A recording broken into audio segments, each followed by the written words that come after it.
ইসলাম ধর্ম গ্রহণ করলেন। আর আমরা মুসলমান কি করি না? আমরা কি করি না? আমরা সব আমাদের জাগতিক জীবনের সকল শিক্ষা আমরা অর্জন করি।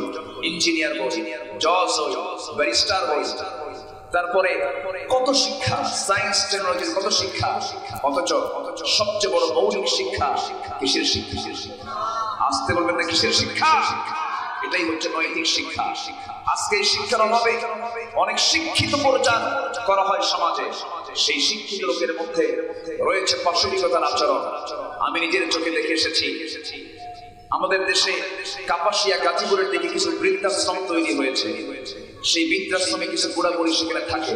আমি মাঝে মাঝে ওই দিকে গেলে আমি তাদেরকে দেখতে যাই, দেখি তাদের জীবনকাল কেমন কাটতেছে। আমি দেখতে গেলাম, আমি দেখতে গিয়ে যে দেখি চেহারার মধ্যে তাদের হাই ক্লাস ভাব, অনেক উচ্চ বিত্ত মনে হচ্ছে। আমি প্রশ্ন করলাম, আপনি কি করতেন? আমি অবক অফিসার ছিলাম। ছেলে কি করে, মেয়েরা কি করে? সবাই ফার্স্ট ক্লাস গ্রেজুয়েট, সবাই ফার্স্ট ক্লাস। কেউ সবাই উচ্চ শ্রেণী, এলিয়েট শ্রেণী, কেউ ডাক্তার, কেউ ইঞ্জিনিয়ার, বড় কর্মকর্তা, বাইরে থাকে। কি করে?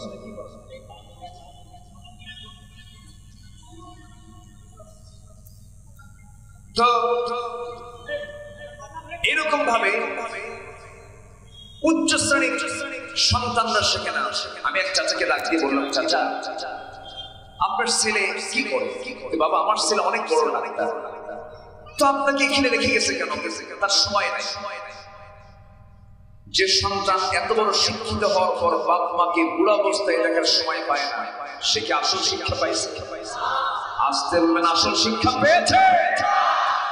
বুড়াকালে বাপ মা সন্তানের সঙ্গে যত খারাপ আচরণ করুক না কেন, সন্তানের দায়িত্ব হলো সবকিছুকে নীরবে সহ্য করে বাপ মাকে খেদমত করা, ঠিক কিনা? বুড়া বয়সে সন্তানরা অনেক সময় বাপ মার বিরুদ্ধ করে, এখানে ওখানে বলে বেড়ায়, বুঝতো নাই, বয়স হয়ে গেছে।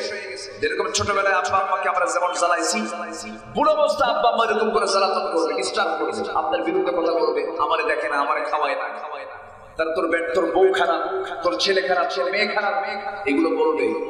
এরপরেও ইসলাম বলছে, ইম্মা ইয়াবলুগান্না ইনদাকাল কিবারা আহাদুহুমা আও কিলাহুমা ফালা তাকুল লাহুমা উফ ওয়ালা তানহারহুমা ওয়া কুল লাহুমা কাওলান কারীমা। জোরকান আল্লাহু আকবার। বুড়ো হয়ে গেছে তোর বাপ, একজন অথবা দুইজনই ধমক দিয়ে কথা বলবা না, হৃদয় দিয়ে কথা বলবা। ভুল করেছে বৃদ্ধ বয়সে, ভুলটাকে ধরবা না, আস্তে করে বুঝায় বলবা, ওকুর রব্বির হামহুমা কামা রাব্বায়ানি সাগীরা। ঘর বানাবে, বুড়া গেলে তোমার বাপ বুড়া হয়ে গেছে, নিজের ঘর আগে না বুড়া বাপ মা ঘর আগে? বলেন নিজের ঘর আগে না মা বাবার ঘর আগে? বলেন বলেন বলেন বলেন। কিন্তু আজকের সমাজে এই চিত্র আছে, আজকের সমাজে এই চিত্র আছে। নিজের চোখে দেখা বড় বিল্ডিং, সেই বিল্ডিং এ বাপ মার থাকার জায়গা নাই, বাপ মার থাকার জায়গা জোটে করে সিঁড়ির নিচে রুম আছে না? কেন কেন হচ্ছে এগুলো? এটার মূল কারণ হলো কিসের শিক্ষা নাই? আসতে বলবেন না কিসের শিক্ষা নাই? আমরা শিখবো এই কিতাব থেকে আদব। জোরে বলি ইনশাআল্লাহ। ভূমিকম্পের কারণ কয়টা? চারটা। একটু বলেই ফেলি, আস্তে আস্তে করে পয়েন্টগুলো শেষ করে ফেলি, সময় তো অল্প। ভূমিকম্পের কারণ হলো চারটা। আমাদেরকে নাড়া দিয়ে গেল, জানান দিয়ে গেল পৃথিবীবাসী ও বাংলাদেশের মুসলমানেরা, আমি যে ভূমিকম্প দিলাম কেন দিলাম? হাদিসে এসেছে চারটা কারণে ভূমিকম্প হয়। নাম্বার 1 হলো সমাজে যখন মদের সয়লাব হয়ে যাবে। আমার দেশে তো মদ নাই, আসতে কোন কেন? মদ খাওয়া হালাল না হারাম? হারাম করেছেন কে? আসতে বলবেন না কে? মদ খেলে তার নামা তার কি? তার নামা তার। মদের সঙ্গে জেনা আছে না নাই? মদের সঙ্গে খুন আছে না নাই? মদ আছে যেখানে, জেনা আছে সেখানে, খুন আছে সেখানে।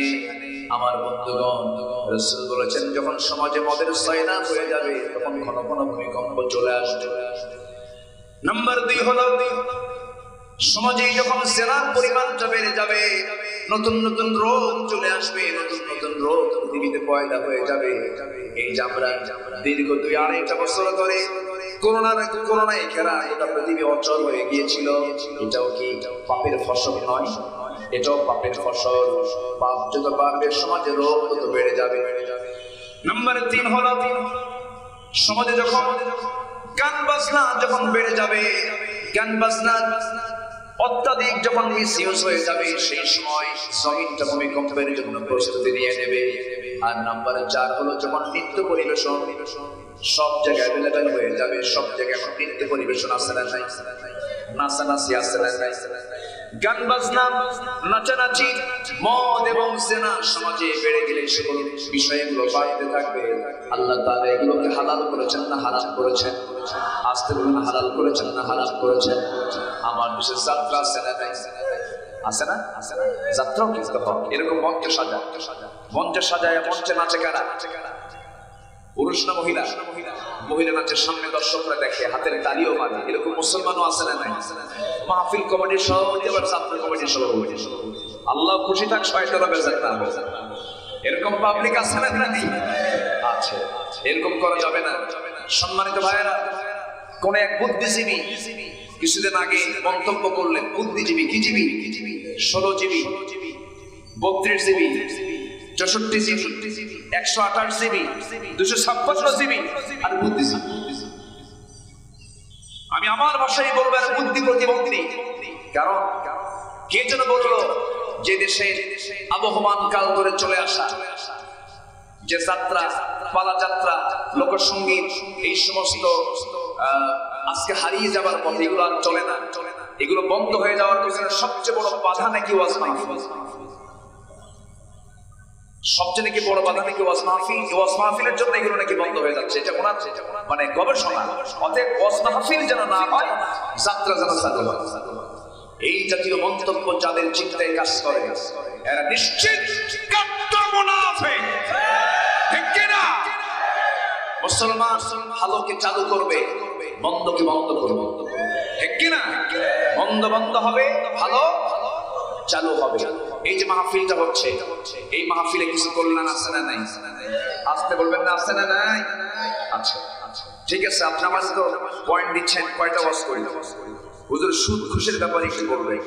সুদ ঘুষ খাবেন? সমস্যা কোন আপত্তি নেই। এই ওয়াজ কে না জানে? সবাই তো জানি সুদ খাওয়া কি। আসতে বলেন, সুদ খাওয়া কি? এই মুহূর্তে কেউ উঠবেন না, উঠলেই কিন্তু বুঝবো না সুদ খায়। হ্যাঁ, বসে থাকেন। আল্লাহ তুমি সবাইকে কবুল করো, জোরে বলি আমিন।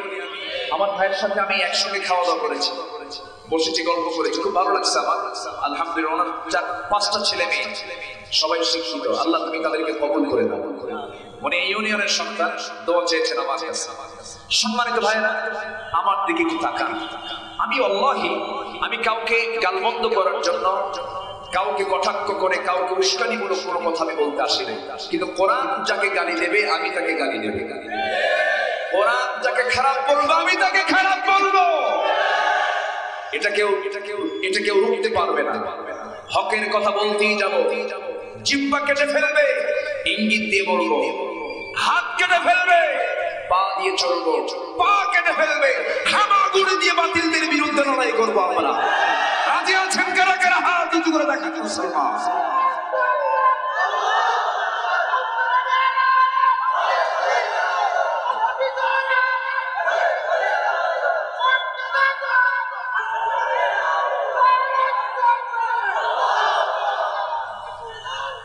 আল্লাহ তুমি সবার হাতকে কবুল করো, জোরে বলি আমিন। আরো জোরে আমিন। কষ্ট পাচ্ছেন? কষ্ট হচ্ছে? আসুন সে আয়াতের দিকে যাচ্ছি। আমরা সত্যবাদী হতে চাই কার কাছে? আমরা সার্টিফিকেট দুনিয়ার চাই না। আমরা সার্টিফিকেট নেব কার কাছ থেকে? দুনিয়াতে নকল সার্টিফিকেট আছে না নাই? ভুয়া সার্টিফিকেট আছে না নাই? ভুয়া করোনার কি যেন সার্টিফিকেট দিল না একবার? কিসের টেস্ট দিল? আসলে কত কি ভুয়া, দুনিয়ার কত সব কিছু ভুয়া আছে। কিন্তু আমরা আসল সার্টিফিকেট নেব কার কাছ থেকে? কার কাছ থেকে? আমরা 3টা কাজ শিখবো আজকে, জোরে বলি ইনশাআল্লাহ। আর শিক্ষা নেব 10টা। কয়টা বলেন? 10টা শিক্ষা আমরা নেব। আমার ভাইয়েরা, সূরা হুজরাতের 10টা শিক্ষা আল্লাহ তাআলা সুন্দর করে বলেছেন, ইয়া আইয়ুহাল্লাযীনা جاءكم فاسق بنبأ فتبينوا أن تصيبوا قوما بجهالة فتصبحوا على ما فعلتم نادمين الله أكبر নাম্বার 1 হলো ইমানদারেরা তোমাদের পারিবারিক জীবনে সামাজিক জীবনে তোমাদের কাছে যখন কেউ সংবাদ নিয়ে আসবে সংবাদ শোনার সঙ্গে সঙ্গে এটা বিশ্বাস করবা না এটাকে ডিসকাস করবা এটাকে তদন্ত করে সত্য যাচাই করে সিদ্ধান্তে আসবে শোনা কথা আগে বিশ্বাস করা যাবে আসতে বলে না যাবে বিশ্বাস করলে দেখাই হওয়ার সম্ভাবনা আছে না নাই আছে না নাই আল্লাহর পরামর্শ বান্দার জন্য করলাম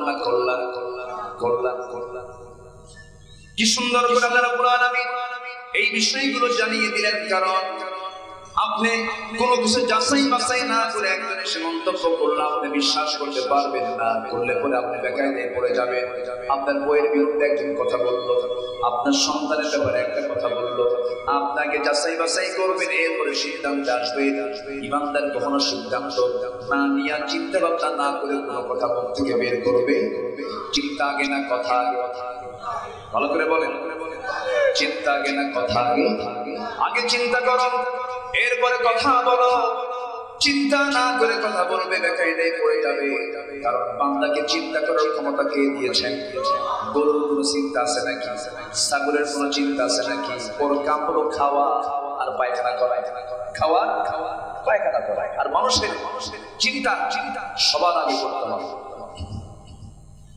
আমরা চিন্তাশীল হব নাম্বার 2 হলো আল্লাহ রাব্বুল আলামিন বলেন নাম্বার 2 হলো ইন্নামাল মুমিনুনা ইখওয়াতুন ফাআসলিহু বাইনা আখাওয়াইকুম ওয়াত্তাকুল্লাহ নাম্বার 2 হলো তোমরা জেনে রেখে দিও তোমরা মুমিন কিন্তু ভাই জোরে বলি সুবহানাল্লাহ কিন্তু মুমিন ভাই হবে কিন্তু আপন ভাই যে একটা কাফের হয় আরেকটা ভাই যদি মুমিন হয় ভাই হবে নাকি আস্তে কোন কেন ভাই হবে আমার দেশে এমন পরিবার আছে এক ভাই হিন্দু আরেক ভাই খ্রিস্টান আরেক ভাই মুসলিম এরকম আছে একদম নাম বললে এক কথায় চিনবে না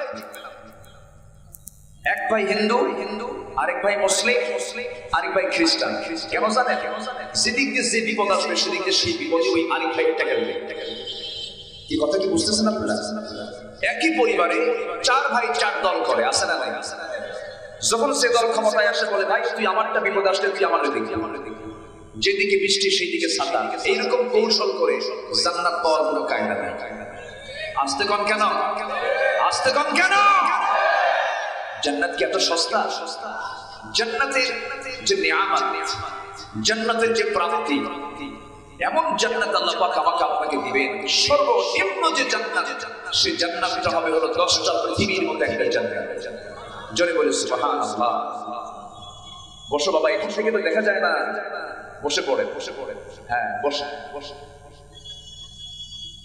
এই মানটাকে সুন্দর করে সাজানো যেত মঞ্চটা আরেকটু উঁচা করা লাগছে সামনে একটু ব্যারিকেড দেওয়া লাগছে পিছনে নীরব পরিবেশ থাকতো সব দিক দিয়ে সাজালে আজকে মাহফিল একটা বিশাল সৌন্দর্য মনোনীত একটা মাহফিল দেখা যেত যাই হোক যা করেছে বলি আলহামদুলিল্লাহ জোরে বলি আলহামদুলিল্লাহ আমি খুবই খুশি এই স্বতঃস্ফূর্ত আপনাদের অংশগ্রহণকে আল্লাহ পাক কবুল করুন জোরে বলি আমিন আরো জোরে আমিন তাহলে আমার ভাই যদি ইসলাম না মানে সে কি আমার কোনদিন ভাই হতে পারে আসতে বলুন হতে পারে নূহ আলাইহিস সালাতু ওয়াস সালাম তার ছেলেকে বললেন কেনা তুই আয় আমরা নৌকায় চড়ি আমরা জাহাজে উঠি তুই আয় মহাপ্লাবন আসবে কিন্তু কেনা নবীর ছেলে হওয়ার পরে সাববা তুমি যাও ওই যে পাহাড় আছে উঁচা পাহাড়ের চূড়ায় চড়ো তিনি কাঁদতেছেন সন্তানের জন্য আল্লাহ বললেন নূহ কাঁদো কেন সে তোমার ছেলে হতে পারে কিন্তু এই মুহূর্তে ইসলাম নাই লাইসা মিন আহলি সে তোমার কেউ না জোরে বলেন আল্লাহু আকবার তার সম্পর্ক হবে দ্বীনের ভিত্তিতে কিসের ভিত্তিতে সম্পর্ক হবে ইসলামের ভিত্তিতে কিসের ভিত্তিতে ইসলামের ভিত্তিতে আমি কাউকে ভালোবাসবো কার জন্য আসতে বলবেন না কার জন্য আমি কাউকে ভালোবাসবো না কার জন্য আসিয়া আলাইহিস সালাম তাকে মেরে ফেলেছিল কে বলেন কে? ফেরাউন তো কইলেন, ফেরাউনটা কি হয়? বলেন কি হয়? তাহলে এটা কি পরিবারের লোক করছে না পরিবারের বাইরের লোক করছে? তাহলে এই যে একটা ঐতিহাসিক হত্যা, ঐতিহাসিক শাহাদাত, আসিয়া আলাইহিস সালামকে শহীদ করলো, দুনিয়া থেকে নিশ্চিহ্ন করে দিল, পরিবারের বাইরের মানুষ না ভিতরের মানুষ? তাও আসিয়া কি হয়? আজকে মনে হয় মানে মনে না করে কোনো বাচ্চা কাচ্চা বাচ্চাই মাহফিল আসে, বলি আলহামদুলিল্লাহ, কিচিরমিচির আওয়াজ, আমি আনন্দই পাচ্ছি। আলহামদুলিল্লাহ, ভালোবাসার কানে সব চলে এসেছে, বলি আলহামদুলিল্লাহ। মেয়েদের জায়গাটি দূরে দেওয়া না, তাদেরকে নীরবে রাখলে ভালো হতো। সম্মানিত ভাই, আমার দিকে তাকান। তাহলে এই হত্যাটা ছিল স্বামী কর্তৃক স্ত্রীকে। আচ্ছা, স্বামী স্ত্রী মিল বন্ধন আছে না নাই? বলছে না নাই? কোনদিন কি ফেরাউন বলেছিল যে আমার আসিয়া আমার সঙ্গে স্বামীর স্ত্রীর যে আচরণ সে আচরণটা করে নাই? এটা কিন্তু বলে নাই। কোনো গন্ডগোল ছিল না। আসিয়ার সঙ্গে ফেরাউনের দ্বন্দ্ব ছিল একটাই, সেটা হলো ইসলাম। বলেন কি নিয়া? আরো জোরে বলেন কি নিয়া? ইসলাম। ইসলাম নিয়ে দ্বন্দ্ব ছিল। সেই সময় একজন কাফিরের বউ মুসলিম হতে পারত, কারণ সেই সময়ের দিন অনুযায়ী এটা জায়েজ ছিল। আমার বন্ধুগণ, দুজন নবীর বউ ছিল কাফের। দুজন নবী, কয়জন নবী? নূহ আলাইহিস সালাম এবং লূত আলাইহিস সালামের স্ত্রী দুজনেই ছিল কাফের, তারা ঈমানদার ছিল না, কিন্তু বউ তারা ছিল, নবীর বউ হয়ে তারা ছিল। আমার বন্ধুগণ, আসিয়া আলাইহিস সালাম স্বামীকে ডাক দিয়ে বলছেন, স্বামী আপনি আমাকে কি যেন বলতে চান? সঙ্গে সঙ্গে ফেরাউন বলছে, আসিয়া শুনলাম কি জানো, আমি তোমাকে মর্যাদা কম দিয়েছি নাকি? আমি তোমাকে রাজরানী বানিয়েছি, এই রাজত্বে এই রাষ্ট্রের ভিতরে আমার পরে তুমি 2 নাম্বার মানুষ। তোমার শান মাস কত, সম্মানটা কত, আমি তোমাকে কত মর্যাদা দিয়েছি। কিন্তু শুনলাম নাকি তুমি নাকি আল্লাহর দ্বীন গ্রহণ করেছো, ইসলাম গ্রহণ করেছো, দ্বীন গ্রহণ করেছো, মুসাকে আল্লাহর নবী বানিয়েছো। কতটুকু সত্য আসিয়া বলছো? সঙ্গে সঙ্গে আসিয়া মুস্কি হাসি মেরে বলছেন, আমার স্বামী গো, আপনি শুনবেন কেন? আপনি দেখেন, আশহাদু আল্লা ইলাহা ইল্লাল্লাহ ওয়াহদাহু লা শারীকা লাহ।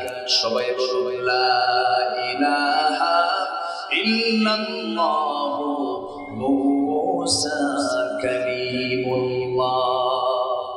এই স্বীকৃতি দেওয়ার সঙ্গে সঙ্গে ফেরাউন দিলে বিগুনে খেপে গিয়ে বলছে, আসিয়া এত তোমাকে মর্যাদা দিয়া তোমাকে এত দূর পর্যন্ত নিয়ে আসলাম এটাই করার জন্য নাকি, এটাই দেখার জন্য নাকি? তুমি কি জানো, তুমি যদি এই অবস্থান থেকে তুমি যদি সরে না দাঁড়াও, আমি তোমাকে চরম শাস্তি দিয়ে দুনিয়া থেকে বিদায় করে দেব। এই কথা শোনার সঙ্গে সঙ্গে আসিয়া আলাইহিস সালাম মুস্কি হাসি মেরে বলছেন, আমার স্বামী গো, আপনি আমাকে কি করবেন জানি না, আমি আপনার সঙ্গে বেয়াদবি করতে পারবো না, আমি আপনাকে সম্মান করি, আপনি আমার স্বামী, কিন্তু একটা বিষয় জেনে রাখবেন, সব জলাঞ্জলি দেব কিন্তু ঈমানটা জলাঞ্জলি দেব না। ইন্নামাল মুমিনুনা আল্লাযীনা আমানু বিল্লাহি ওয়া রাসূলিহি। প্রকৃত মুমিন তো তারাই যারা ঈমান আনবে কার উপরে? আস্তে বলবেন না, কার উপরে? এবার কি হলো? ফেরাউন বলছে, আসিয়া আমি তোমাকে দুনিয়া থেকে বিদায় করে দেব, আমি তোকে রাখবো না।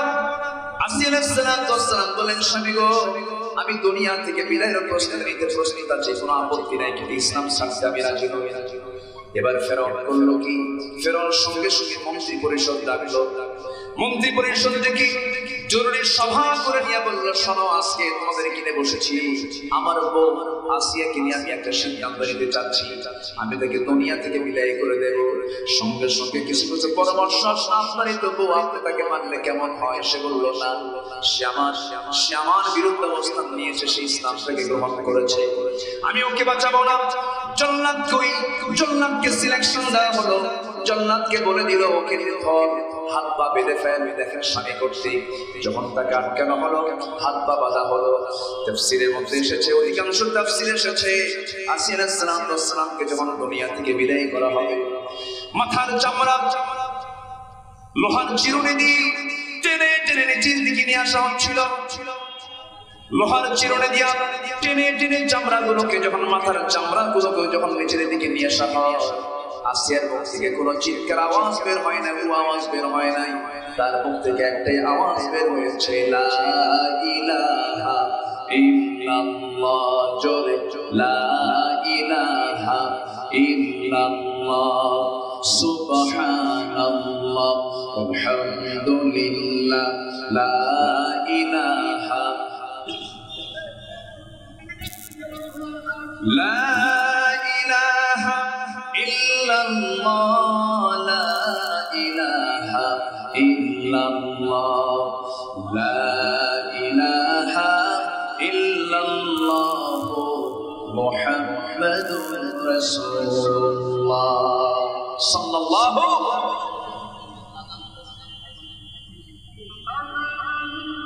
আমি তো কইছিলাম, আমি বলছিলাম মেহরবানি করে বসেন। না মসজিদে যাবেন নাকি এখন? থাকতে রাজি আছেন তো সবাই? সবাই থাকবেন? জোরে বলি ইনশাআল্লাহ।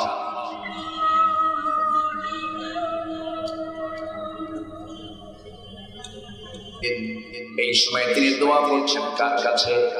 আল্লাহর কাছে দোয়া করছেন। সেই দোয়াটা কোরআনে কোড আছে, কোরআনে আল্লাহ পাক বলে দিয়েছে। অথচ আসিয়া আলাইহিস সালামের কিতাব কি কোরআন ছিল না তাওরাত ছিল? বলেন কি ছিল? তাওরাত কিতাবের তিনি অনুসারী ছিলেন, কিন্তু তিনি কি দোয়াটা করলেন আল্লাহর দরবারে, সেই দোয়াটা মঞ্জুর হয়ে গেল। আসিয়া আলাইহিস সালাম তিনি দোয়া করছেন, আল্লাহকে বলছেন, আল্লাহকে কত কাছে টেনে নিতে হয় নাকি, আল্লাহকে কত প্রিয় মনে করে কত কাছে টেনে নিয়ে তিনি বললেন, রব্বি বিনিলি ইনদাকা বাইতান ফিল জান্নাহ ওয়া নাজ্জিনি মিন ফিরআউনা ওয়া আমালিহি। জোরে বলুন আল্লাহু আকবার। আল্লাহ তাআলা রব্বি বিনিলি, আমার জন্য তুমি বানায়া দাও একটা ঘর। কয়টা ঘর? কয়টা ঘর চাইছেন? একটা ঘর। তুমি আমাকে বেশি ঘর দিবা না, মাত্র একটা ঘর দিবা তোমার ঘরের কাছে। যেরকম সুবহানাল্লাহ। আসিয়া কার প্রতিবেশী হতে চেয়েছেন? আমরাও প্রতিবেশী কার হতে চাই? আসতে বলবেন না, কার প্রতিবেশী? কি সুন্দর করে তিনি দোয়া করছেন, আল্লাহ তুমি আমার জন্য একটা মাত্র ঘর, বুয়ুতুন বহুবচন, বাইতান এক বচন। তিনি বলছেন, আল্লাহ তুমি আমার জন্য একটা মাত্র ঘর দিবা তোমার কাছে, বাইতান ফিল জান্নাহ, জান্নাতের মধ্যে তোমার ঘরের কাছে একটা ঘর আমাকে দিয়ে দিও। আর আল্লাহ ফেরাউন আমাকে শাস্তি দিচ্ছে, আমার কোনো কষ্ট না, আমাকে ফেরাউনের কুকর্ম থেকে তুমি আল্লাহ আমাকে বাঁচাইয়া তোমার কাছে নিয়ে যাও। জোরে সুবহানাল্লাহ। কি সুন্দর করে তিনি দোয়াটা করলেন। আল্লাহ বলছেন, ও দুনিয়ার নারীরা, ও দুনিয়ার পুরুষেরা, তোরা সবাই জেনে রাখ, আমি আজকের দোয়াটা কবুল করে সর্বশেষ কিতাব কোরআনের ভিতরে এই দোয়াটা তোদের জন্য শিক্ষার জন্য দিয়ে দিলাম। আমার ভাইরা, সম্পর্ক হবে ভাই ভাই, ঠিক আছে, যদি ঈমান যদি থেকে যায় সম্পর্ক থাকবে, ঈমান যদি না থেকে সম্পর্ক থাকবে না। কেমন করে সম্পর্ক থাকে? আমার ভাইরা, আমার নবীজি মক্কা ছেড়ে মদিনায় চলে গেছেন বেড়ানোর জন্য, না হিজরত করে। কি করে বলে? হিজরত করে চলে গেছেন। আমার নবীজি মদিনায় যখন চলে গেলেন, মদিনায় যাওয়ার পর বদর যুদ্ধ চলে এলো। বদর যুদ্ধ আমার রাসূল তো আগে আক্রমণ করেন নাই, কাফেররা নবীকে মদিনায় শেষ করে দেওয়ার জন্য তারা রওনা দিয়েছিল মদিনার দিকে। মদিনার কাছাকাছি এসে বদর নামক প্রান্তরে, মদিনা থেকে 80 মাইল দূরে বদর নামক প্রান্তরে এসে তারা ঘাঁটি গাড়ল। আমার নবীর কারের সংখ্যা গেল, আবু জাহেল 1000 সৈন্যের সমারোহ ঘটিয়ে বদর প্রান্তরে হাজিরা দিয়েছে। সে যুদ্ধ করে মুসলমানদেরকে পরাজিত করতে চায়। আমার নবীজি কানে যখন সংবাদ চলে এলো ওই বছরই প্রথমবার রোজা ফরজ হয়েছে, আমার নবীজি যে বছর রোজা ফরজ হলো 16টা রোজাও সাহাবীরা রেখেছেন। 17তম রমজানের দিন আমার নবীজি সাহাবায়ে কেরামকে ডাক দিয়ে বলেছেন, ও সাহাবীরা, শুনতে পেলাম আবু জেহেল নাকি 1000 সৈন্য নিয়ে যুদ্ধে চলে এসেছে আমাদেরকে পরাজিত করার জন্য। তোমরা কি প্রস্তুত আছো নাকি? সাহাবীরা বললেন, ইয়া রাসূলুল্লাহ, খাইয়া থাকি না খেয়ে থাকি, অস্ত্র থাকুক আর না থাকুক, বাতিলের বিরুদ্ধে আমরা লড়াইয়ের জন্য প্রস্তুতি নিয়ে নিলাম। এটা জোরে বলুন সুবহানাল্লাহ, এটা জোরে বলুন সুবহানাল্লাহ। মুসলমানদের বিজয় এসেছে শক্তি দিয়া, অস্ত্র দিয়া, না ঈমান দিয়া? বলেন, শক্তি, অস্ত্র না ঈমান? আমরাও কি আনতে চাই? দুর্বল না শক্ত? দুর্বল না মজবুত? মজবুত ঈমান আমরা আনবো। জোরে বলি ইনশাআল্লাহ। 313 জন মোটে প্রস্তুত হলো। কতজন? 313 জন। এর মধ্যে ছোট্ট দুইটা বাচ্চা ওয়াস আফরার ছেলে দুটো এসে বলতেছে, ইয়া রাসূলুল্লাহ, শুনলাম যুদ্ধে নাকি এসেছে আবু জেহেল, আমরা চাচ্ছিলাম আমরা একটু যুদ্ধে যেতে চাই। রাসূল বললেন, তোমরা যুদ্ধে চাই কি করবা? আমরা সবার বিরুদ্ধে যুদ্ধ করব না, আবু জেহেলের বিরুদ্ধে। একটু আস্তে বলি সুবহানাল্লাহ, জোরে বলি সুবহানাল্লাহ। মানুষ ছোট, বুকের সাহস ছোট না বড়? বড়। রাসূল বললেন, তোমরা পারবা? হুজুর কি বলে, শুধু চিনায় দিবেন, কিন্তু এত রাগ আবু জেহেলের বিরুদ্ধে কেন? সঙ্গে সঙ্গে ছোট্ট দুইটা বাচ্চা বলছে, আপনাকে মেরেছে, আপনাকে বাড়ি ছাড়া করেছে, আপনাকে সবচেয়ে বেশি কষ্ট দিয়েছে, এই জন্য আমাদের রাগ সবচেয়ে বেশি আবু জেহেলের উপরে। আল্লাহু আকবার। রাসূল বললেন, যুদ্ধ আমি পারমিশন দেব না। কেন? ছোট মানুষ। বড়জন বলে, হুজুর ওর চেয়ে আমি একটু বড় আছি, আপনি আমারে পারমিশন দেন। ছোটজন বলে, হুজুর ও শুধু লম্বাই বড়, কিন্তু শক্তির দিক থেকে আমি বেশি। জোরে বলে সুবহানাল্লাহ। আমার নবীজি বলেন, ঠিক আছে তাহলে তোমরা লড়াই শুরু করো। দুজন লড়াই শুরু করে দিয়েছে। শুরুর এক পর্যায়ে ছোটজনকে নিচে ফেলে দিয়ে বড় ভাই বলে বসে আছে। ছোটজন আস্তে করে তার মাথাটা টান মেরে ধরে কানের মধ্যে মুখ ঢোকায় বলে, ভাই তুই তো আমার চেয়ে বড়, একসঙ্গে খাই না, একসঙ্গে ঘুমাই না, একসঙ্গে খেলি না, সব তো একসঙ্গেই করি, তুই এরকম নির্মম পাষাণের মতো কি একা একা যুদ্ধে যেতে চাস? আমাদের যেতে দিবি না? আমাদের যেতে দে। অতএব তুই তোর গায়ের শক্তি একটু কমায় দে, তোর বুকের উপরে উঠে একটু বসায় বুঝায় দে রাসূলকে, আমিও কমাবো। জোরে বলে সুবহানাল্লাহ। আমার নবীজি টের পেলে রাসূল হাসেন, কিন্তু চোখে পানি। আহারে, গায়ে জোর নাই, কিন্তু ঈমান আছে। জোরে বলে সুবহানাল্লাহ। গায়ে জোর নাই কি আছে? আর আমাদের গায়ে জোর আছে কিন্তু। আমার ভাইয়েরা, ছোট্ট দুইটা বাচ্চাকে নবীজি বুকের মধ্যে আলিঙ্গন করে নিয়া আমার নবীজি দুজনকে বৈধতা দিয়ে দিলেন, যুদ্ধের পারমিশন দিয়ে দিলেন। যুদ্ধ শুরু হয়ে গেল। আমার নবীজি সাহাবায়ে কেরামকে নিয়ে যখন রোজার মাসে যখন রওনা করবেন, 17তম রমজান, কয় নাম্বার রমজান? 17তম রমজানের দিন আমার নবীজি সাহাবায়ে কেরামকে বলেন, সাহাবীরা আজকের দিনে রোজা তোমরা ভেঙে ফেলে দাও, যুদ্ধ করতে শক্তির দরকার আছে না নাই? শক্তির দরকার আছে। সব চলো, সব রোজা ভেঙে ফেলে দিয়ে 80 মাইল দূরে 313 জন সাহাবী নিয়ে যখন বদর নামক প্রান্তে হাজিরা দিয়ে দিলেন, যুদ্ধ শুরু হয়ে গেছে। ওই যুদ্ধ হলো ভাই ভাই যুদ্ধ, বাপ বেটা যুদ্ধ, জামাই শ্বশুর যুদ্ধ, চাচা ভাতিজা যুদ্ধ, মামা ভাগিনা যুদ্ধ, একই বংশের যুদ্ধ। শুধু ইসলামকে কেন্দ্র করে, কি কেন্দ্র করে বলে? ইসলামকে কেন্দ্র, কি ঈমানকে কেন্দ্র করে। আমার বন্ধুগণ, যুদ্ধের ময়দানে সাহাবায়ে কেরাম গিয়ে দেখে, সামনে আমার বাপ, সামনে আমার চাচা, সামনে আমার ছেলে, সামনে আমার জামাই, যুদ্ধ শুরু হয়ে গেছে। আমার বন্ধুগণ, একজন সাহাবী উবাইদ ইবনুল জাররাহ রাদিয়াল্লাহু তাআলা যুদ্ধের ময়দানে দাঁড়ায় গিয়ে দেখে সামনে তার বাপ সামনে হাজির হয়ে গেছে। কাফেরদের পক্ষ থেকে যারা আসছে যুদ্ধের ময়দানে, উবাইদা মনে মনে চিন্তা করল, আরে বাবার কোলে মানুষ হয়েছে, শৈশব কৈশোর কেটেছে, আমি কেমন করে তাকে হিট করি, আমি কেমন করে তাকে আঘাত করি। সঙ্গে সঙ্গে তিনি তরবারি কোষ বন্ধ করে কোথায় ইউটার্ন হয়ে ফিরে আসতেছে। মুহূর্তের মধ্যেই তিনি চিন্তা করলেন, এই মুহূর্তে যদি আমি আমার বাবা মনে করি, এই যুদ্ধের ময়দান থেকে যদি বাপকে যদি ছেড়ে দেই, কিয়ামতের দিন আল্লাহ পাক আমার কাশ্মীর কাঠ করে দাঁড় করাবে। কারণ সে তো আমার বাপ হতে পারে, কিন্তু সে তো এই মুহূর্তে ইসলামের দুশমন। এই চিন্তা মাথায় নিয়ে আবার তিনি ঘুরে মোড় ঘুরে দাঁড়ালেন, তরবারি হাতের মধ্যে নিয়ে কোষ মুক্ত করে বাবার সামনে গিয়ে দাঁড়ায়া বাপকে বাপ না মনে করে শিরকের প্রতীক মনে করে গর্দান বরাবর হাঁকায় দেন। গর্দানটা সিটকে চলে গেল, মাথাটা সিটকে পড়ে গেল। এই অবস্থায় বাপকে দুনিয়া থেকে বিদায় করে যখন চলে আসলে যুদ্ধ থেমে গেছে, মুসলমানদের বিজয় হয়ে গেছে। সবার মুখে মুখে হাসি, কিন্তু লক্ষ্য করে দেখা গেল উবাইদার মুখে হাসি নাই। রাসূল বলছেন, সাহাবীরা আমার উবাইদা কেন কান্দে? আমাদের তো বিজয় হয়েছে, উবাইদার কান্নার কারণটা কি? সঙ্গে সঙ্গে বলা হলো, হুজুর উবাইদার বাপ আজকে যুদ্ধে মারা গেছে। রাসূল বলেন, সাহাবীরা তোমরা কারা আমার উবাইদার বাপকে মেরেছো? এই কাজটা তোমাদের ঠিক হয় না। আদর করে মানবতা দেখিয়ে কথাটা বললেন। সঙ্গে সঙ্গে সাহাবীরা বললেন, ইয়া রাসূলুল্লাহ, কি উবাইদার বাপকে আমরা কেউ আঘাত করতে যাই না। উবাইদার বাপ উবাইদা আজকে নিজে কাফের মনে করে, মুশরিক মনে করে দুনিয়া থেকে বিদায় করে দিয়েছে। যেরকম আল্লাহু আকবার। জান্নাত কি এত সস্তা? আমার ভাইরা, আমার নবীজি এই কথা শোনা মাত্রই এই স্যাক্রিফাইস দেখে হাত দুটো আগায় দিয়ে বলছে ওবায়দা আমার বুকের মধ্যে চলে আয়, বুকের মধ্যে ঢুকায় নারীগুণ করে নিয়ে বলছে ওবায়দা আজকে তুমি যে কাজটা করেছো আল্লাহর 8টা জান্নাত তোমার জন্য অপেক্ষা করছে। আমার নবীজি ওই ছোট্ট দুটো সাহাবী, প্রিয় সাহাবী বদর যুদ্ধের মধ্যে প্রথম কাতারে দাঁড়ায় দাঁড়ায় দেখতেছে, দেখি তো কাফেরদের নেতা কোনটা।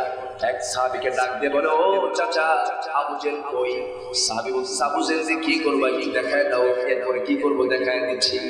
ওই যে ঘোড়ার পিঠে বসে আছি, বলতে দেরি হলো সিংহের মতো গর্জন দিয়া বাস পাখির মতো উড়ন্ত হয়ে দৌড় মেরে তার কাছে চলে গেছে দুই ভাই একসঙ্গে।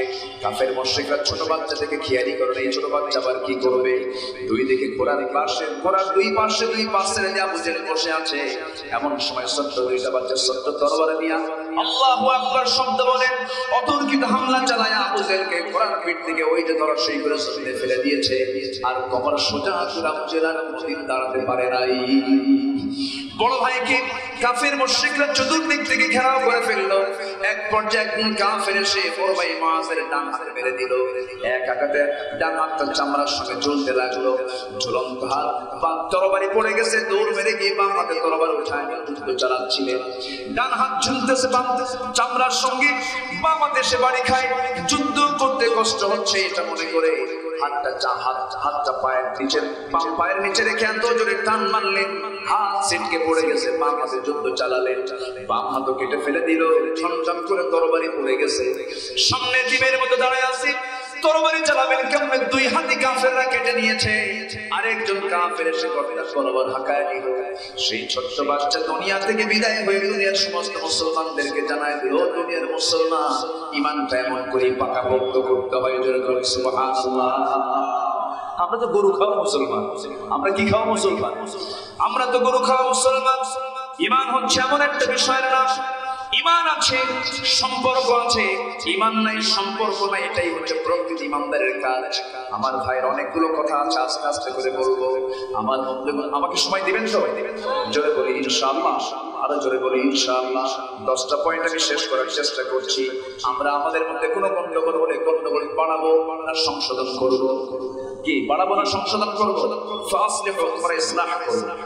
নাম্বার 3 হলো ওয়াকসিদু, ন্যায় বিচার করবে। কি বিচার? আস্তে করে কি বিচার? পরিবারের অনেক মুরব্বী আছে, এক পেটেকে বেশি দেয়, এক পেটেকে কম দেয়, আছে না নাই? মেয়েকে ঠকায় আর ছেলেকে দিয়ে দেয়, আছে না? আস্তে বলেন কেন? আস্তে বলেন কেন? আল্লাহ বলছেন পরিবারে অন্যায় করবা না। তুমি বাবা হয়েছ, সকল সন্তানকে সমানভাবে ভাগ করে দিবা, ঠিক কিনা? একজনকে বেশি করে লিখে দাও, একজনকে কম করে লিখে দেওয়া হালাল না হারাম? হালাল না হারাম? ইয়াদিলু হুয়া আকরাবু লিত্তাকওয়া, ই'দাল করো, এটাই হচ্ছে তাকওয়ার চূড়ান্ত পন্থা। জোরে বলি সুবহানাল্লাহ। সম্মানিত ভাইরা, শুধু পরিবারে নয়, সমাজে, রাষ্ট্রে, সব জায়গায় ন্যায় বিচারের দরকার আছে না নাই? এটার সোনালী যুগ ছিল হলো সাহাবে কেরামদের যুগ। খায়রুল কুরুনি করনি সুম্মা আল্লাযীনা ইয়ালুনাহুম সুম্মা আল্লাযীনা ইয়ালুনাহুম। কি সোনালী যুগ ছিল সেই সাহাবে কেরামদের যুগে। খলিফার বিরুদ্ধে বিচারক রায় দিয়েছেন। আল্লাহু আকবার বলেন। কার বিরুদ্ধে? খলিফা রাষ্ট্রপতির বিরুদ্ধে একজন বিচারক রায় দিয়েছেন। একজন বিচারক ছিলেন, তিনি হচ্ছেন কাজী শুরাই। কাজী শুরাই ইবনুল হারিস আল-কিন্দি রাহমাতুল্লাহ আলাইহি 117 বছর হায়াত পেয়েছিলেন। 60 বছর বিচারপতির দায়িত্ব পালন করেছেন। একদিন সাইয়েদনা ওমর ফারুক রাদিয়াল্লাহু তাআলা, ওমর ফারুকের নাম সবাই শুনছেন তো? সবাই চিনেন তো নাকি? এক মাহফিল অনেকদিন আগে বললাম ওমর ফারুককে কে চিনেন? সামনে থেকে ছোট ছেলে দাঁড়ায় বলে হুজুর চিনি, আমাদের বাসায় দোকানে ভাড়া দেন। কি কষ্ট হচ্ছে নাকি আপনারা? ইসলামের দ্বিতীয় খলিফার নাম কি? ওমর। তার শাসনামলে তিনি শেষমেশ পাওয়ারফুল ক্ষমতায় আছে। সেই সময় তার একটা ঘোড়া কেনার প্রয়োজন হলো, ঘোড়া কিনলেন। তো বিক্রেতা ঘোড়া বিক্রি করেছে, তিনি কিনেছেন, টাকা লেনদেন হয়ে গেছে। তিনি ঘোড়াটাকে পরীক্ষা করার জন্য ঘোড়া চললেন, দাবড়ালেন।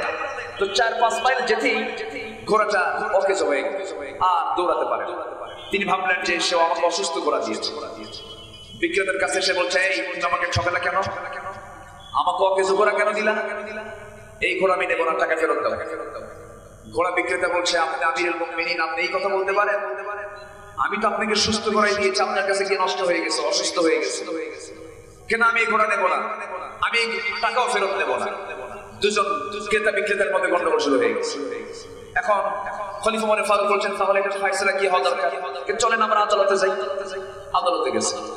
আদালতে যাওয়ার পর সামনে যখন দাঁড়ায় আছেন ওমর ফারুক, কাজী শুরাই তার আসন থেকে দাঁড়ায় থেকে আমিরুল মুমিনিন সাল্লাল্লাহু আলাইহি, আপনাকে সালাম জানাচ্ছি, আপনি দরবারে কেন, আদালতে কেন? কে বিচার চাইতে আসছে। কি বিচার বলো? কে যে ঘোড়াওয়ালা আমাকে ঘোড়া দিছে, অকেজো ঘোড়া, আমি ফেরত দিচ্ছি, টাকা নেবার সে ফেরত নেয় না। এবার বিস্তারিত শোনার পর তিনি বলছেন, আমিরুল মুমিনিন, আমি আপনাকে সম্মান করি, আমি আপনাকে শ্রদ্ধা করি, কিন্তু আপনি যে বিচারের রায় নিয়ে এসেছেন এই রায়টা আপনার পক্ষে যাবে না। সুবহানাল্লাহ বলবেন না? জোরে বলো। কেন, কি হয়েছে? বিচারপতি আপনি আমাকে বুঝিয়ে দেন। বলতেছে আপনি যে ঘোড়াটা নিয়েছেন, যে সময় নিয়েছেন, যে সময় লেনদেন হয়েছে, সেই সময় ঘোড়াটা সুস্থ ছিল না অসুস্থ ছিল? সুস্থ ছিল। সুস্থ অসুস্থ হয়েছে কেনার আগে না কেনার পরে? কেনার পরে। আপনি এখানে আদালতে বসে আছেন, কিছুক্ষণ পর আপনি অসুস্থ হবেন না, তার গ্যারান্টি। সাইয়েদনা ওমর ফারুক মাথা নিচু করে মুস্কি মুস্কি হাসি মেরে দরবার কি বলে আদালত প্রাঙ্গণ থেকে বাড়িতে চলে গেলেন। পরের দিন অফিসে বসে বললেন, ওই জনপদের যে খলিফা কাজী শুরাই, ওই জায়গায় রাখলাম না, ওকে পদোন্নতি দিয়ে এই দেশের প্রধান বিচারপতির আসন অলঙ্কৃত করলাম। একটু আস্তে করে সুবহানাল্লাহ। তাহলে খলিফার বিরুদ্ধে রায় দেওয়ার জন্য তার অবনতি না উন্নতি? বলেন বলেন বলেন। তার পদ কি কমে গেল না বেড়ে গেল? আর আমার দেশে কি হয়? পৃথিবীতে কি হয়? যদি এরকম কিছু হয় তার দেশে থাকার অধিকার থাকে না, ঠিক কিনা? এই তো অবস্থা, এটাই তো চিত্র। আমরা মুসলমান কি ছিলাম, আজকে আমরা কোন অবস্থায় আজকে চলে এসেছি। সম্মানিত ভাইরা, এই কাজে শুরাই সাইয়েদনা আলী রাদিয়াল্লাহু তাআলা আনহু, তিনি আরেক খলিফা, কত বড় খলিফা ছিলেন, কত বড় মেধাবী ছিলেন, তাকে কেউ ঠকাতে পারে নাই কখনো। এক ইহুদি এসে নামাজের আগ দিয়ে সাইয়েদনা আলীকে প্রশ্ন করছে, আলী তোমাকে একটা প্রশ্ন করব। মানে তার ধান্দা হচ্ছে তার নামাজ নষ্ট করা। প্রশ্ন করতেছে, আলী একটা প্রশ্ন করি। কি প্রশ্ন?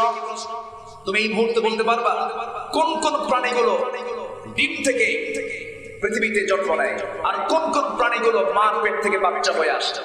এটার তথ্য কি তোমার জানা আছে? বলতে এই প্রশ্নটি সহজ না জটিল? এবং এটা কি এক কথায় হবে না অনেক কথা লাগবে? অনেক সময় লাগবে, একটা লিস্ট তৈরি করতে হবে। সাইয়েদনা আলী বললেন, এই ইহুদি তুমি আমার নামাজ নষ্ট করবা? এক কথায় শুনে নাও, যে প্রাণীর কান মাথার ভিতরে থাকে ওটা ডিম থেকে আসে, আর যে প্রাণীর কান মাথার বাইরে থাকে সেটা মার পেট থেকে প্রসব হয়। একটু জোরে করে সুবহানাল্লাহ। সম্মানিত ভাইরা, কি এখন বোঝা যাচ্ছে? বোঝা যাচ্ছে? বাড়িতে যায় সব প্রাণী হিসাব করবেন, সব অঙ্ক মিলে পাবেন। বলেন সুবহানাল্লাহ। সেই আলীর বিরুদ্ধে একবার বিচারক মানে এক বেচারি আদালতে নিয়ে গেছে। সাইয়েদনা আলী উনি যুদ্ধের ময়দান থেকে ফিরে আসতেছিলেন, লৌহ বর্ম ওনার ঘোড়ার পিঠ থেকে পড়ে গেছে, হেরে গেছে। উনি লৌহ বর্ম কেনার জন্য বাজারে গেছে, যাই দেখেন এক ইহুদির হাতে তার লৌহ বর্ম চিহ্ন আছে। চিহ্ন দেখে বলেন, ইহুদি তুমি আমার এই লৌহ বর্ম পেলে কোথায়? ইহুদি কয়, এটা আমার। কেন এটা আমার? না এটা আমার, না এটা আমার, না এটা আমার। কি কোথায় কি বাজে? এত বাজান বাজালেন আজকে আপনারা। সম্মানিত ভাইরা, আলোচনা কি চালাবো? এরপরে সাইয়েদনা আলী রাদিয়াল্লাহু আনহু বললেন, তাহলে তুমি আমাকে দেবে না লৌহ বর্ম? সঙ্গে সঙ্গে ইহুদি বলছে, আপনাকে দেবো কেন, এটা তো আমারই, আপনার তো প্রমাণ নাই। চলো আমরা আদালতে যাবো। আদালতে গেলেন, ওই কাজী শুরাইয়ের দরবারে গেলেন, যে কাজী শুরাই এর আগে ওমরের বিরুদ্ধে রায় দিয়েছিলেন। সেই কাজী শুরাইয়ের সামনে গিয়ে আলী দাঁড়ালেন, সামনে দাঁড়ায় গেলেন কাজী শুরাই, আমিরুল মুমিনিন খলিফাতুল মুসলিমিন সালামুন আলাইহি, আপনি বসুন, কি সমস্যা হয়েছে বলো। কি দেখুন, আমার লৌহ বর্ম এটা ইহুদি চুরি করছে, ও বলে এটা আমার, আমাকে এটা ফেরত দেওয়ার ব্যবস্থা করে দেন। সঙ্গে সঙ্গে কাজী শুরাই বলছেন, আমিরুল মুমিনিন এখানে দরবার, এটা হচ্ছে আদালত, এই জায়গায় সাক্ষী প্রমাণের ভিত্তিতে রায় হয়। আপনার যেটা লৌহ বর্ম তার কি প্রমাণ আছে? হ্যাঁ আছে। সাক্ষী কই? হ্যাঁ সাক্ষী আছে। কে? আমার ছেলে দুইটা। কাজী শুরাই বলেন, ছেলের সাক্ষী বাবার জন্য গ্রহণযোগ্য হবে না, বাবার সাক্ষী ছেলের জন্য গ্রহণযোগ্য হবে না, এটা আদালত গ্রহণ করবে না। সঙ্গে সঙ্গে আলী বললেন, আপনি আমার ছেলের বিরুদ্ধে কথা বলছেন, অথচ আমার ছেলের পক্ষে আমার রাসূল বলেছেন সাইয়্যিদুশ শাবাবি আহলিল জান্নাহ। জোরে বলুন আল্লাহু আকবার। জান্নাতের যুবকদের সর্দার হলো আমার হাসান হোসেন, তার সাক্ষ্য আপনি নেবেন না? কাজী সুরাই বললেন, আমিরুল মুমিনিন, হাদিসের কথা এসেছে ঠিক আছে, কিন্তু বাবার সাক্ষ্য কোন আদালত বাবার জন্য ছেলের সাক্ষ্য কোন আদালত গ্রহণ করবে না, ছেলের জন্য বাবার সাক্ষ্য কোন আদালত গ্রহণ করবে না। অর্থাৎ এই লৌহ বর্ম আপনার প্রমাণ আমি করতে পারলাম না, এই লৌহ বর্ম ইহুদির হাতেই চলে যাবে, ইহুদি হাতে নিয়ে চলে যাচ্ছে। সাইয়েদনা আলী আস্তে করে দরবার থেকে, আদালত থেকে আস্তে করে নেমে নিচের দিকে চলে আসতেছে, বিন্দু পরিমাণ কোন আওয়াজ করলেন না। ইহুদি দূর থেকে দেখে আর ভাবে ইসলামটা কত সুন্দর, সুবহানাল্লাহ বলবেন না? ইহুদি মনে মনে চিন্তা করল, হারে যেই দেশের আদালতে খলিফার বিরুদ্ধে পর্যন্ত রায় চলে যায় সাক্ষী প্রমাণ না পেলে, সেই আদালত একমাত্র শ্রেষ্ঠ আদালত হতে পারে, সেই ইসলামী একমাত্র শ্রেষ্ঠ দিন হতে পারে। আমি কি আর পারি? ইহুদি থাকি, আমাকে পড়িয়ে দাও আশহাদু আল্লা ইলাহা ইল্লাল্লাহু ওয়াহদাহু লা শারীকা লাহু ওয়া আশহাদু আন্না মুহাম্মাদান আবদুহু ওয়া রাসূলুহু। হেদায়েতের মালিক কে? আসতে বলবেন না কে? সূরা মুজাদ্দিদের শিক্ষা কয়টা? আসতে বলবেন না কয়টা? বলেছি কয়টা? আরো আছে কয়টা? আরো আছে কয়টা? আরো আছে 7টা। আস্তে আস্তে আমরা শিখে নেব। এক কথা নেই, শেষ করে দিচ্ছি, কারণ সময় তো খুব অল্প। আসরের নামাজের ওয়াক্ত প্রায় মাঝামাঝি পর্যায়ে চলে এসেছে। আমরা নামাজটা পড়বো, জোরে বলি ইনশাআল্লাহ। আমাকে আর 10 মিনিট সময় কি দিবেন? সবাইকে দিবেন? জোরে বলি ইনশাআল্লাহ। ভাইজান কষ্ট হচ্ছে না? কেউ কষ্ট পাচ্ছেন না তো? বলি আলহামদুলিল্লাহ, জোরে বলি আলহামদুলিল্লাহ। এই সমস্ত শিক্ষাগুলো যদি পরিবারে দেওয়া হয়, পরিবারটা হয়ে যাবে জান্নাতের টুকরা। জোরে বলি ইনশাআল্লাহ। আমরা শিক্ষা দিব, জোরে বলি ইনশাআল্লাহ। সবাইকে নামাজ পড়ি, 5 ওয়াক্ত নামাজ পড়বেন কার একটু হাত তুলে দেখান তো। 5 ওয়াক্ত নামাজ পড়বেন কার একটু হাত তুলে দেখান। জোরে বলি ইয়া আল্লাহ, আরো জোরে বলি ইয়া আল্লাহ, ইয়া রহমান, ইয়া রহিম, ইয়া হাইয়্যু ইয়া কাইয়্যুম বিরহমাতিকা নাস্তাগীস।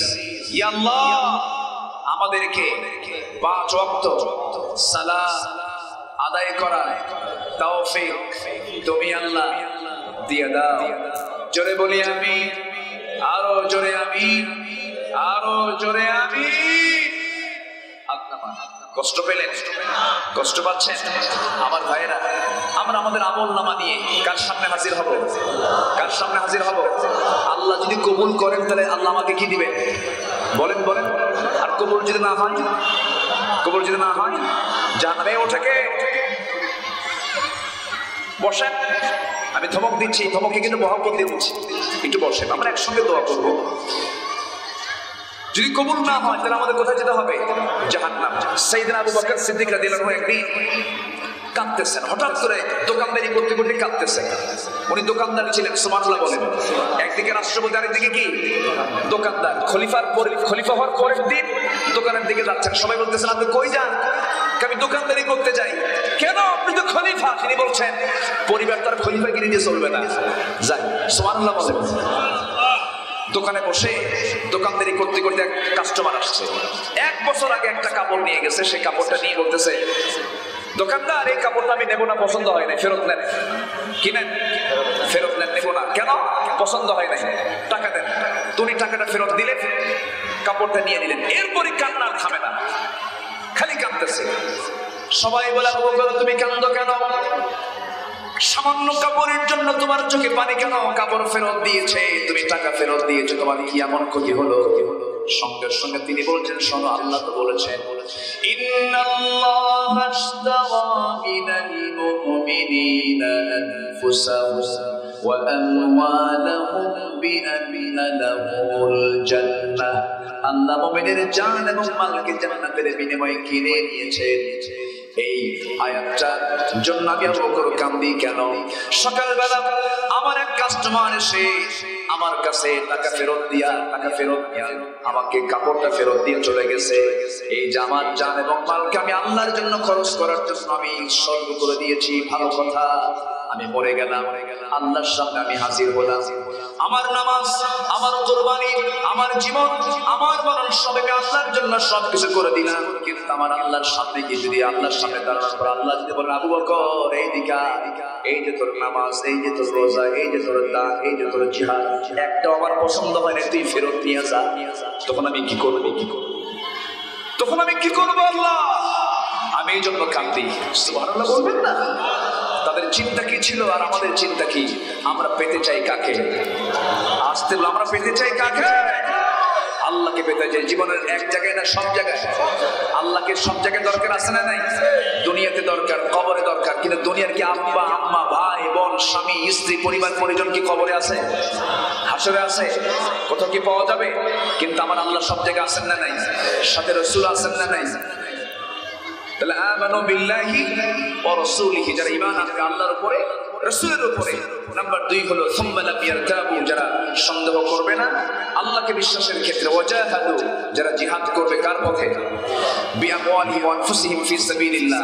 এই তিনটি কাজের যারা সাক্ষ্য দেবে, আল্লাহ বলছেন আমি তাকে সিদ্দিক খেতাব দিয়ে আমি তাকে জান্নাত দিয়ে দেব। জোরে বলি সুবহানাল্লাহ। এই তিনটি কাজ করার তৌফিক দিবেন আল্লাহ, দিয়ে দাও। জোরে বলি আমিন। এইদিকে আরো 7টা শিক্ষা আমরা শিখে যাব এক কথায়। নাম্বার 4 হলো লা ইয়াসখার, আমরা কোনো উপহাস করব না। উপহাস করে আমি কাউকে ডাকবো না। ধরুন একটা লোকটা খাটো, আমি তাকে খাটো বলবো না। যে কালো, আমি তাকে কালো বলবো না। কালোকে কালো বললে মূলত গালি হয়ে যায় কার উপরে? আসতে পার কারো ভাই? কালোকে কালো বানিয়েছেন কে? কানাকে কানা বানিয়েছেন কে? কানাকে কানা বলে ডাকেন এমন কিছু লোক আছে না? এই কানা এদিকে আয়, এই কালো এদিকে আয়, আছে না? এই দেড় বেটের এদিকে আয়, আছে না নাই? এরকম করে ডাকা হালাল না হারাম? বলেন হালাল না হারাম? পরিবারেও ডাকা যাবে না, সমাজেও ডাকা যাবে না। আল্লাহ পাক এগুলোকে হারাম করে দিয়েছেন। এই শিক্ষাগুলো আমরা নেব। জোরে বলি ইনশাআল্লাহ। সম্মানিত ভাইয়েরা, সম্মানিত বন্ধুগণ, মত চাচ্ছে আমি আরো কথা বলবো। পৃথিবীতে 3 জন কালো ছিলেন। ইতিহাসে তাদের নাম এত এত স্মরণীয় হয়ে আছে যে একজন কালোর নাম কোরআনে কারীমে স্থান পেয়েছে, যিনি নবী ছিলেন না, কালো, খাটো এবং নাক কোঁচা, চোখগুলো ছোট, চুলগুলো খাড়া, শক্ত, পায়ের গোড়ালি ফাটা। পায়ের গোড়ালি ফাটা কিছু লোক আছে না নাই? গোড়ালি ফাটা লোক যখন ল্যাপে শুয়ে পড়ে, ল্যাপের কাপড় কি ঠিক থাকে? সকালবেলা প্রত্যেকদিন স্বামী স্ত্রীর মধ্যে গন্ডগোল হয়, কি স্বামী দিলাম খালি পাও ফাটে, ল্যাপ ছেড়ে, এরকম আছে না নাই? বলা আছে। তো এরকম পা ফাটা লোক ছিলেন লোকমান আলাইহিস সালাম। লোকটা ধলা না কালো, কিন্তু আল্লাহ তাআলা এই পা ফাটা লোককে সম্মান দিয়েছেন কিসের কারণে? এই কোরআনের ভিতরে তার নামটা কেন আসলো? আল্লাহ তার ওয়াজগুলোকে পছন্দ করেছেন। সেই ওয়াজগুলো করেছেন সমাজে না পরিবারে? বলেন বলেন বলেন। লোকমানের ওয়াজ কই হয়েছে? বলেন কোথায় কোথায়? পরিবারে। লোকমান ওয়াজ করেছেন 13টা। কয়টা ওয়াজ করেছেন? 13টা ওয়াজ করেছেন। তাও সে ওয়াজগুলো কোথায় করেছেন? পরিবারে। 13টা ওয়াজ করেছেন। ইয়া বুনাইয়া, হে আমার কলিজার টুকরা সন্তান, এই 13টা কাজ তুমি করো। সুবহানাল্লাহ বলেন। 13টা ওয়াজ শুনবেন, শুনবেন, তাও শুনবেন, এটাও শুনবেন। শুনবেন কখন? বলেন শোনার তো সময় নেই। যা হয়েছে আমরা বলি আলহামদুলিল্লাহ। জোরে বলি আলহামদুলিল্লাহ। সবার বাড়িতে মা বোন আছে না নাই? মা বোনদের পর্দার দরকার আছে না নাই? মা বোনদের, মা পর্দা করবে না তাই হবে ছেলে, কি মেয়ে পর্দা করবে না তাই হবে বাপ, বউ পর্দা করবে না তাই হবে কে? স্বামী। বউয়ের কারণে স্বামী জাহান্নামে যাবে, মেয়ের কারণে বাবা জাহান্নামে যাবে। এই জন্য আমার মা, মেয়ে, বোন, এদের প্রতি দায়িত্ব আছে না নাই? একটু জোরে বলবেন আছে না নাই? তাদেরকে পর্দায় রাখবো আমরা। জোরে বলি ইনশাআল্লাহ। 14 শ্রেণীর পুরুষ, 14 জন ছাড়া পৃথিবীর কোন পরপুরুষের সঙ্গে আমার মা বোনদেরকে দেখতে দেব, পর্দা ছাড়া বাইরে বের হতে দেব। জোরে বলি ইনশাআল্লাহ। কয়জন বলেন? কয়জন? আমাদের জন্য কয়জন? আমাদের জন্য কয়জন? 14 জন। এই 14 জন ছাড়া বাকি সবার সঙ্গে পর্দার হুকুম। এটা কি আব্দুল্লাহর হুকুম না আল্লাহর হুকুম? কার হুকুম এটা বলেন? এই জায়গায় কোনো আপিল করা যাবে না। যারা পর্দার বিরুদ্ধে কথা বলে, অনেকে বলে পর্দা নাকি মানবতার বিরুদ্ধে, পর্দা নাকি নারীদেরকে বন্দিশালায় রাখার জন্য মানে করা হয়, এই জাতীয় মন্তব্য যারা করে তারা হচ্ছে ইসলামের ফেরাও, ঠিক কি না? ইসলামের একটা হুকুমকে যারা অমান্য করবে আমরা তাদের জিম্মা টেনে ছিড়ব। রাজি আছেন কারা কারা? হাত উঁচু করে রাখেন মুসলমান।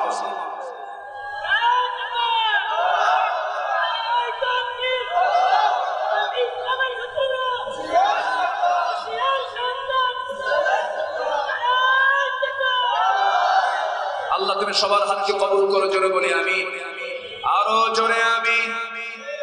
কষ্ট দিলাম মনে হয় আপনাদের। আমি আর সময় এই জন্য ক্ষেপণ করবো না, কারণ অনেকের ওযু নাই, ওযু করতে হবে, নামাজ পড়তে হবে, সব মিলে আমাদের এখনো প্রায় 10 মিনিট সময় 15 মিনিট সময় লেগে যাবে। সব দিক দিয়ে বিবেচনা করে আমি যতটুকু বলেছি বলি আলহামদুলিল্লাহ। কিন্তু শর্ত হলো আমি সবার কাছে উদাত্ত আহ্বান জানাই, করজোরে বিরতি জানাচ্ছি, আমরা একসঙ্গে আমরা দোয়া করব। কেউ তো ইনশাআল্লাহ বললেন। এতক্ষণ আমরা আদব নিয়েছিলাম, এখন যদি ওঠেন দোয়ার আগে, তাহলে এটা কিন্তু একটু দেখতে বেমানান হয়ে যাবে। বেয়াদব বলবো না, একটু দেখতে বেমানান হবে। একটু বসুন, আমরা দোয়া করবো। যাদের ওযু আছে দোয়ার পর নামাজে দাঁড়ায় যাবেন, যাদের ওযু নাই তারা ওযু করে আসবেন, নামাজটা পড়ে নেবেন। জোরে বলি ইনশাআল্লাহ।